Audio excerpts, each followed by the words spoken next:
Hulikam sa Quezon City ang pagsalpok sa poste ng isang modern jeep. Mahigit 20 pasahero po ang sugatan. Ang paliwanag ng driver sa Balitang Hatid ni Bea Pinlac.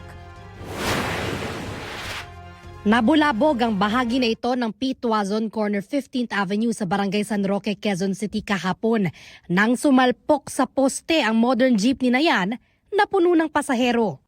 Sa lakas ng pagbangga, umalog ang poste at tumalsik sa kalsada ang mga nasirang parte ng traffic light. Wasak ang harapang bahagi ng modern jeep.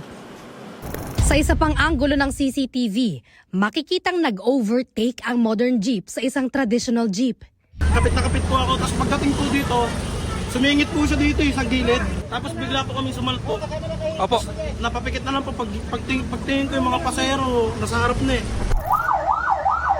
22 pasahero ang sugatan, kabilang ang 6 na menor de edad. Ang pinakabata, 4 na taong gulang na lalaki. Ang pasahero naman na nakaupo sa tabi ng driver, kritikal ang kondisyon.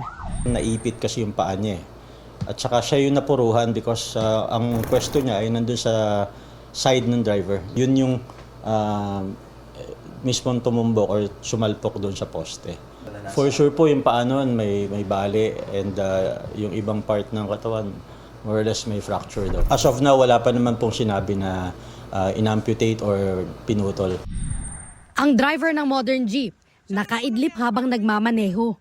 7 oras na raw siyang nagmamaneho ayon sa pulisya. Nakatulog po ako ma'am, no, mga oras na po yun. Hindi ko rin po akala na mapipikit po ako ng ganong katagat paggising ko po. Ayun na po yung nangyari sa akin.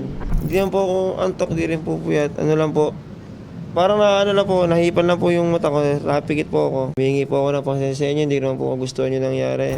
Nagnegatibo sa alcohol test ang driver habang hinihintay pa ang resulta ng drug test niya.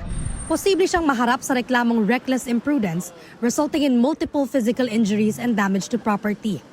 Nakikipag-ugnayan na ang QCPD Traffic Enforcement Unit sa Land Transportation Office para maisyuhan ng show cause order ang driver at operator ng sumalpok na modern jeep. Bea Pinlac, nagbabalita para sa GMA News. Ayon po kay QCPD Traffic Enforcement Unit Chief Police Lieutenant Colonel Joseph Geoffrey Lim, pumanaw na ang isa sa mga pasahero ng modern jeep na sumalpok sa poste. 21 naman ang bagong bilang ng mga sugatan at lahat po ay nakalabas na sa ospital.